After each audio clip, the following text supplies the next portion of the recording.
दोस्तों नमस्कार। Welcome to my channel law one should know. आज मैं एक प्रॉपर्टी से रिलेटेड विषय में थोड़ा बात करना चाहता हूँ कि म्यूटेशन के बारे में, कि म्यूटेशन क्या है। दोस्तों ये म्यूटेशन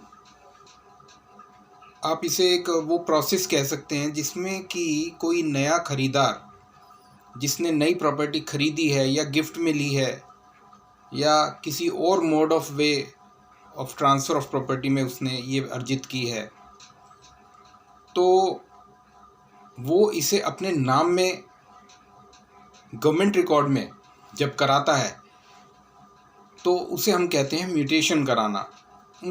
यानी हर गवर्नमेंट के रिकॉर्ड में उनका नाम जिनसे उन्होंने खरीदी है उसमें चेंज कराया जाता है।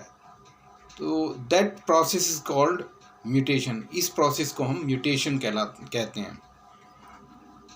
अब ये किस किस तरह की प्रॉपर्टीज़ में होता है दोस्तों? ये एग्रीकल्चर हो, इंडस्ट्रियल हो, डीडीए की हो या और लाल डोरा विलेजेस की, इन सभी में म्यूटेशन कराना होता है अपने नाम में चढ़ाने से। अच्छा, हमें इसका फ़ायदा क्या होता है?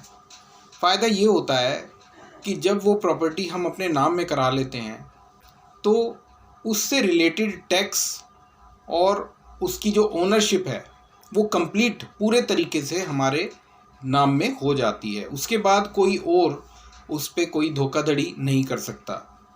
अब आप पूछेंगे कि धोखाधड़ी कैसे हो जाती है? इसमें धोखाधड़ी इस तरह से हो जाती है, सपोज़ आपने किसी को अपनी प्रॉपर्टी बेची, सेल डीड तो बन गई, लेकिन आपने सेल डीड में उसके नाम में ट्रांसफ़र कर दी, लेकिन जो गवर्नमेंट के रिकॉर्ड हैं, म्यूनिसिपल रिकॉर्ड्स हैं, आपके बिजली के, पानी के दफ्तर हैं या और भी कोई एमसीडी के जो हाउस टैक्स वगैरह के बिल हैं, ये सब हैं, तो इनमें आपको नाम अलग से चढ़वाना पड़ता है।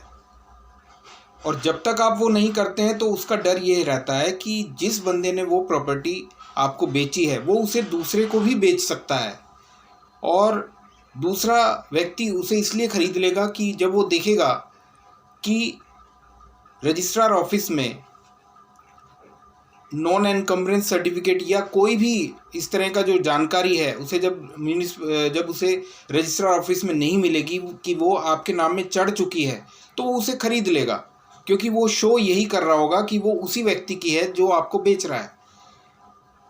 तो आप समझ रहे होंगे कि मैं क्या कहना चाह रहा हूँ कि जब तक वो प्रॉपर्टी आप अपने नाम में ट्रांसफ़र नहीं कराएंगे वो सरकारी वो रजिस्ट्रार ऑफिस में उसी व्यक्ति के नाम में शो होती रहेगी जिसने आपको बेची है।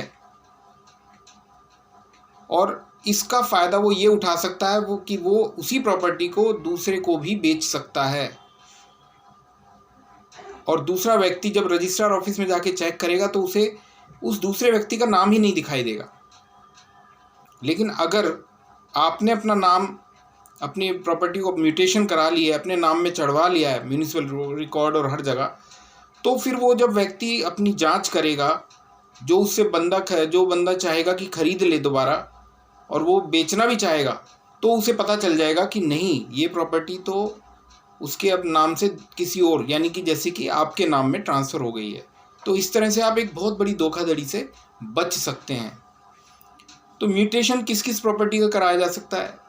ये आप एंसेस्ट्रल प्रॉपर्टी, दादा लाई प्रॉपर्टी, जो माँ बाप से, पुराने दादा वगैरह से मिलती है, उसका भी म्यूटेशन कराना होता है, अपने नाम में चढ़वाना होता है। गिफ्ट डीड वाली प्रॉपर्टी, जो आपको आपके मम्मी पापा या कोई भी गिफ्ट करते हैं, वो प्रॉपर्टी।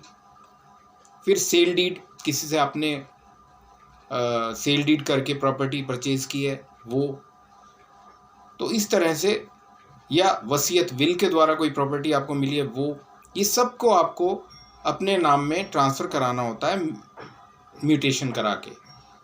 और जब आप ये करा लेते हैं तो फिर वो प्रॉपर्टी प्रॉपर तरीके से और पूरे तौर पर आपकी हो जाती है, आप उसके ओनर बन जाते हैं। तो दोस्तों आपको समझ आ गया होगा कि मेरा जो समझाने का पर्पज़ था कि म्यूटेशन का मेन पर्पज़ क्या है। बहुत ही सरल शब्दों में मैंने आपको समझाने की कोशिश की है कि अगर आप म्यूटेशन कराते हैं तो आप कई तरह की धोखाधड़ी और कई तरह के जो इलीगल आप समझिए एनक्रोचमेंट्स होती हैं, उनसे बच सकते हैं। तो म्यूटेशन ज़रूर कराएं, उसके बाद ही आपकी ओनरशिप एक तरह से कंप्लीट हो जाती है। तो दोस्तों, ये एक छोटी सी मैंने जानकारी देनी थी जो मैं आपको दे दी। अगर फिर भी आप कुछ पूछना चाहते हैं तो आप मुझे कमेंट सेक्शन में कमेंट्स कर सकते हैं। Okay, thank you, good bye.